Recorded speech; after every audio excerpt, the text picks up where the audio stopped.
शब्दात निखारा फुलतो, शब्दात फुलही हळवे, शब्दांना खेळवताना शब्दांचे भान हवे. शब्द देतात समृद्धी, शब्द असते संपत्ती. शब्द म्हणजे सात्विकता, शब्द असतात सत्य. शब्द मांडतात सोहळे, शब्द करतात सांगता. शब्द घ्यायचे समजून, कारण शब्दांनी करायचा असतो जागर. खरं तर हाच जागर करण्याचा मानस या एकता मित्र तरुण मंडळाने केलेला आहे. आणि याच निमित्तानं या मंडळाचं, त्याचबरोबर उपस्थित सर्व मान्यवरांचं, आपल्या सर्व रसिक प्रेक्षकांचं मी मनपूर्वक आभार व्यक्त करतो की आपण मला इथं बोलण्याची संधी उपलब्ध करून दिलीत.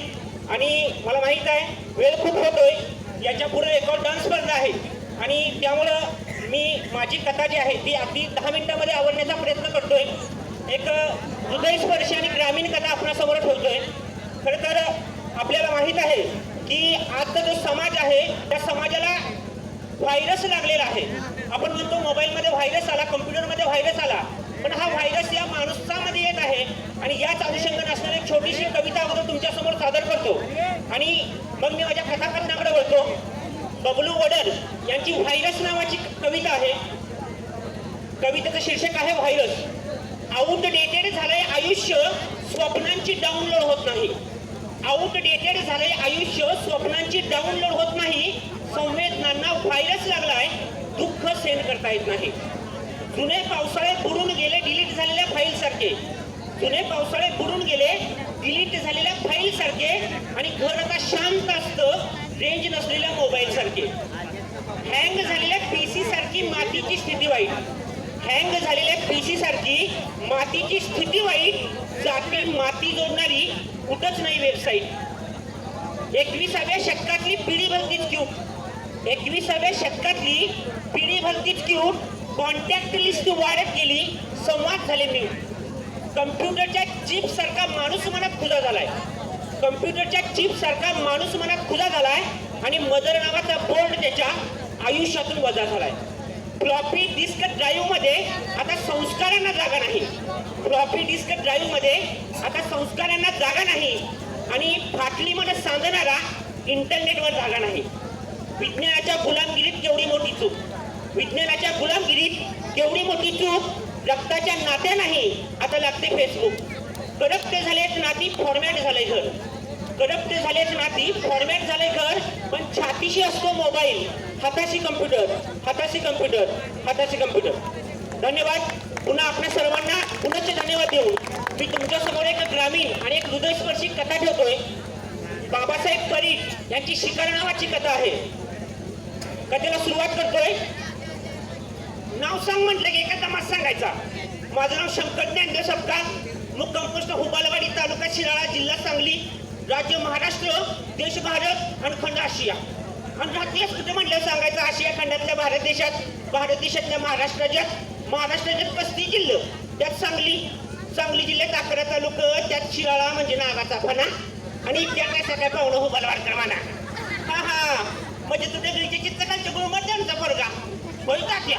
सगळं गाव ओळखतंय मला. तुम्ही अरे तसं नव्ह, आजकालची नवीन पोरं ओळखत नाही ती. पण तुझा बाप माझं लहानपणीचा जिगरीत असतो. अरे मराठी शाळेत असताना आम्ही दोघं एका वर्गात, एका वळीत, एका पोत्यावर बसायचं नव्ह का. अरे मास्तर तेव्हा प्रश्न लय मारायचे. उत्तर नाही आलं की दप्तर डोसक्यावर ठेवायचे, ते उभं करायचे. त्या घ्यायला पोरं अभ्यास करायची. पण आम्ही भीती यावी.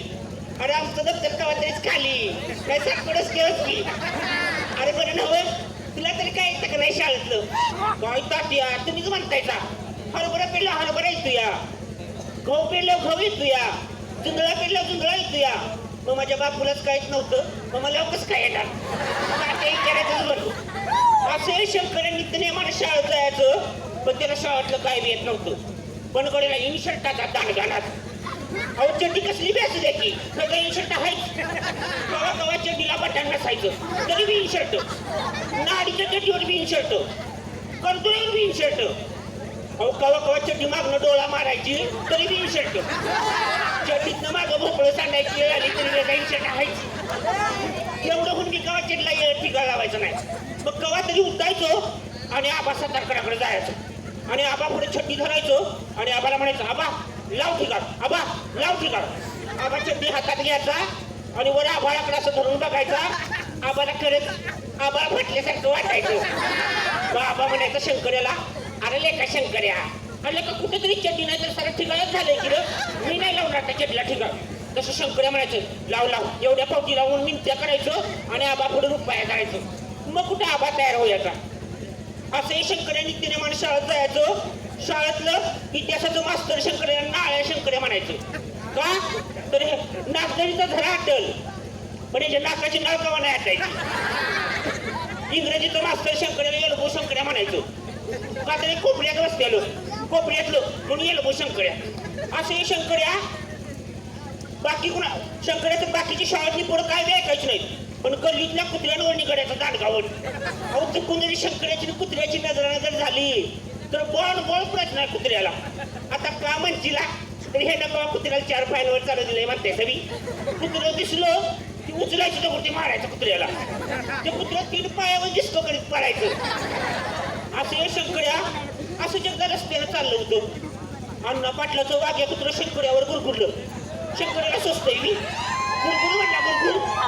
तसं नॅट लागत नसलं तर पुढचं पायावर कोण गुरगुर. तसं मी नॅट लागत नसलं तर मागचं पायावर कोण गुरगुर. तसं मी नॅट लागत नसलं तर शेपाटावर कोण गुरगुर. गुरगुर म्हटला गुरगुर. शेपाटावर कोण गुरगुर नाही तर शेपाट खाली कोण गुरगुर. आता नाही गावलंच तर भादव्याच्या महिन्यात तर गावशी. काय सांगायचं, भादव्याच्या महिन्यात गाव कुत्रं राहून लहवार गल्लीला. अहो अजून काय खाली टेकलेला नाही. असं शंकर्या बाकी कुणाचं काम ऐकायचं नाही, पण नवाळी काकूचं काम तेवढं ऐकायचं. आता ही नवाळी काकू म्हणजे बापू लवाराची मागली बायको. पहिली वीज पडून मिली म्हणून मागणं ही केली नवीची नवाळी काकू झाली. आता नवाळी काकू म्हणजे झाडागत बाई. नऊवारी लुगडं, कमरेला मासपट्टा, फडक्या कपाळाची बसत्या नाकाची, पण साऱ्या गल्लीचं नाक होतं नाक. शंकराला गाणगाना चोरा चोरीचा. अहो हे न कुणाच्या पिरवीला पिरू ठेवला नाही का पपईला पपई ठेवली नाही का लहानात मग त्याचं कोणीच ठेवलं नाही. असं ते उन्हाचं नवाळ काकू झोपलेले बघून नवाळ काकूच्या पिरवीत शिरलं की शंकर्या. कुणाची काय वांढलं का काय आले म्हणून नवाळी काकू कुणाशी बाहेर आली बघायला. बघते तर शंकर्या. शंकर्या वरनं खाली काकूकडं आणि काकू खांद्यावर शंकर्याकडे आळी पाळीनं बघायला लागली. शंकर्या जाम बी आलो. वरनंच म्हणलं काकू तू काय बी काम सांग, नाही म्हणणार नाही, पण माझ्या बापूला मात्र सांगू नकस. त्या दिवसापासून शंकर्या नवाळी काकूचं कुठलंही काम नाही म्हणायचं नाही. असं शंकर्या शिकारीचं दांडगण आधी. त्याचा नेम बी चांगला होता. रोज शाळेतनं घरी येताना वल्लं पारवं लावरी पानकोंबडी असं काही ना काही मारायचं आणि घरात आणून द्यायचं. शंकर्याच्या घरात शंकर्याचा थोरला भाऊ, शंकर्याची वहिनी आणि 4 पोरं होती. शंकर्याची वहिनी शंकराला भाऊसाहेब म्हणायची. तसं भाऊसाहेब फुगायचं असं भरून फुगल्यासारखं. तर आजपासून हे लागली नाही शंकराशिवाय बोललेलं आहे मी. अशा शंकराचा नेम नावानं वाढायला लागला. एका दगडात 2-2 पक्षी पाडायला लागलो आणि तिचा नेम नावानं वाढायला लागला. अहो भोसलेच्या माळावर एका दुपार उचलो तर गाव भोसलेच्या माळावर माणसं 7-8 कुत्री घेऊन आलती. शंकर्या बी आलो. जसं शंकराला बघितलं तशी कुत्री काय तग मारणार गावाकडे पडायला लागली. माणसं वैतागून गेली. माणसाने सांगितलं शंकर्या लेखा ती गाव लोकांच्या टेकावर जाऊन बसत जा. आता माणसाने सांगितल्याप्रमाणे शंकर्या गाव लोकांच्या टेकावर जाऊन बसलो आणि तिथनं बघायला लागले कुत्री कुठं कशी माग काढतात ते. तिथं ग बसतंय मी. तिथनं ओरडलं अरे खालच्या न वरच्या बाजूला. जसा शंकर्याचा आवाज ऐकला तशी राहिली 3-4 कुत्री पण गावाच्या दिशेला पळाली. झालं माणसं वैतागून गेली. माणसं म्हणली काय नाही शंकर्या आता तूच माग काढला पाहिजे. आता इलाजच नव्हता. शंकर्या माग काढू लागला. शंकर्या खायची उतारला माग काढू लागला. बघतो ते काय घोणी दुःखार बसलं होतो. हे त्या मुस्काट अंगावर पिचवर लांबीचं केस. शंकर्यानं नेम धरला, बाळ टाकला. बाळ बरोबर डोक्यात बसला. डुक्कर जागेवर खाल्यात झालं. सारीजण पुढे आली. डुकराला बाहेर काढलं आणि सांग्या घालून परटाच्या खळ्यावर नेलं. परटाच्या खळ्यावर नेलं झालं. तिथं वाटं घातलं. आता वाटं घालताना एक गंमत झाली. गणाकाच्या नावाचा एक माणूस होता हो. तो काढू लागला की आपल्या बंडीच्या कशात काढायला. तेवढ्या शंकर्याचं लक्ष गेलं. शंकर्या म्हणला अगं गणाकाच्या सगळं काळी तुला घेते असं बाकी कशी काय र. कसा गणाकाच्या हेटावल्यागत झाला. म्हणला अरे शंकर्या मला कुठे घेतोय हे तुकडं करते ना का. अरे होय पण बंडीच्या खिशात कुठं. झालं वाटं घातलं. आता मटण न्यायला कोणाकडे काय हेवी. कुणी कशातनं मटण नेलं. पटकंवाल्याने पटकं सोडलं. आता पटकं इतकं इरगाळलेलं की बोलायचं कामच नाही. 2 पदार्थ टाकलं तरी मटण बाहेर हायच. तिसरा पदर टाकला तरी मटण बाहेर हायच. कुणी कशातनं मटण नेलं. कॉलेज कुमाराने हात रुमाल काढले. कुणाकडे कायच नव्हतं. तिने अंगातले शांडो बन्यान काढल्या, खाली गाठी मारली, त्यात मटण घातलं आणि निघाली की दाबात कॅरी बॅग घेऊन निघाल्या. अवा साऱ्या गावात मटण डाटा शिजायला लागलेलो. शंकरेच्या नावाचा उद सगळ्या गावात चाललेला. खमंग वास सगळ्या गावभर सुटला होता. आणि दुसऱ्या दिवशी पाटलांनी शंकर्याला घेतला की बोलवून घातला. गेला शंकर्या पाटलांच्या घरी गेला. पाटील म्हणलं ये शंकर्या ये बस, शिकार केलीस वाटतं. होय पाटील, दांडगं जनावर होतं. हे बघ शंकर्या, शिकार करायला काय हरकत नाही, तुझा नेम बी चांगला आहे, पण एक ध्यानात ठेव, बेसावध जनावरावर कधीही बाळ टाकायचं नाही. असं म्हणून पाटलांनी खुंटीला उलटी अडकवलेली बंदूक शंकर्याला दिली. चालत त्याच दिवशी शंकर्या मांजर खिंडीच्या वगळात गेलो. बघतो तर काय, फल्ल्याचा खवाचा खवा बसला होता. शंकर्या खाली वाकलं, हळूच एक खडा घेतला आणि त्या खव्यावर टाकला. तसा तेव्हा फुलकन आभाळात उडाला. शंकर्याने नेम धरला, बार टाकला. एका बार मध्ये 2 भल्ल खाली आलो. शंकर्या टेकाळलं. असंच एकदा शंकर्या उन्हात असं रस्त्यानं चाललं होतं तर त्याला आकाशात खाट तळपताना दिसली. त्यानं पाठीवरची बंदूक काढली, नेम धरला, बार टाकला. खाट तडफड जमिनीवरून पडली. शंकर्याची वहिनी एकदा शंकर्याला म्हणली, भाऊसाहेब आजपासून तुम्ही कशाचं मटण दिलं सा? वल्ल्याचं, पारव्याचं, डुकराचं कशाचं मटण दिलं सा, पण सशाचं मटण का आणत नाही सा? वहिने सशाचं मटण पाहिजे होय तुला, आज चालतो बघ. असं म्हणून शंकर्या त्याच दिवशी सशाच्या शिकारला गेला. 9 थंडीचा दिवस, 9 रात्री, 9 कांड्या गावात वाढलेलं. वसवल अशी सगळीकडे वाढली होती. आणि शंकर्या 7च्या सुमाराला सशाच्या शिकारला गेला आणि मान खांद्याच्या बांधावर जाऊन बसला आणि ससा येण्याची वाट बघू लागला. रात्री 11च्या सुमारास ससा आल्याचं असं शंकर्याला दिसलं. तसं शंकर्या चेकाळलं. मनातच म्हटलं, खा, एकदाच खा, पुन्हा चानच नाही. घटकावर असाच गेला. शंकर्याने कसा खडा उचलला आणि सशाच्या दिशेने टाकला. तसा ससा पळत सुटला. शंकर्याने नेम धरला, बाळ टाकला.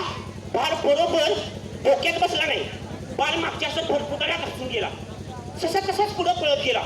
शंकर्या त्याच्या पाठणाचा पळत सुटला. रात्रीचं 12 झालं, 1 झालं, 2, 3 वाजलं तरी ससा घावना. झुंझुरकं पडलं, दिसायला लागलं. मग शंकर्या बाळ टाकलेल्या जागेवर आलो आणि तिथनं असं रक्ताच्या मागावर निघालं. रक्ताचा माग बरोबर नकट्या मोकाच्या करवंदीच्या जाळीत जात होता. शंकर्या असं तसंच पुढे गेलो आणि तिनं असं वाकून बघितलं तर त्याला ससा दिसला. शंकर्या चेकाळलं. आणखीन जरा पुढे जाऊन असं बघितलं तर ते ससा नव्हता, सशीन होती. सशीन पिळाच्या तोंडाचीच मरून पडलेली. तिची बारकी बारकी पिलं तिची थानं लुचत होती आणि फरकुटावरनं गळणाऱ्या रगातच आपल्या आईचं दूध म्हणून पेत होती. त्या बारक्या बारक्या पिलासनी काय ठावं, हे आपल्या आईचं दूध नवं, रगात आहे रगात. शंकर्या खाली वाकलं. त्याने सशिनीच्या अंगावर असा हात फिरवला. तसं सशिनीच्या अंगावरला दहिवार शंकर्याच्या हाताला लागलं. शंकराने सशिनीचा डोळा उघडला.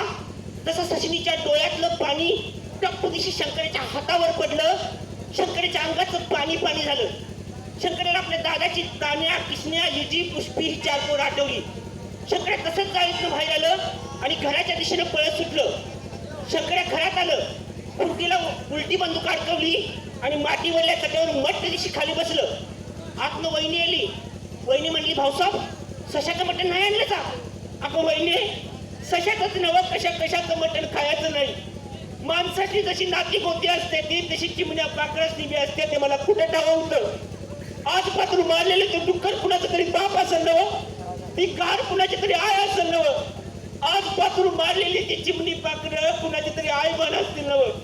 नात्याचा घात करणारी, मायेच्या पोटी मरणाच्या दारात आपल्याच पोरांना आपल्याच आईचं जगात खेळायला लावणारी शिकार आजपासून कधी करणार नाही. आजपासून कधी करणार नाही. थँक्यू. धन्यवाद पाटील सर. आपापल्या खोट एके ठिकाणी असं लिहितात की मुक्या प्राण्यानं माणसाला जीव लावला की मुका प्राणी माणसासाठी जीव देतो. मित्र संत एकनाथ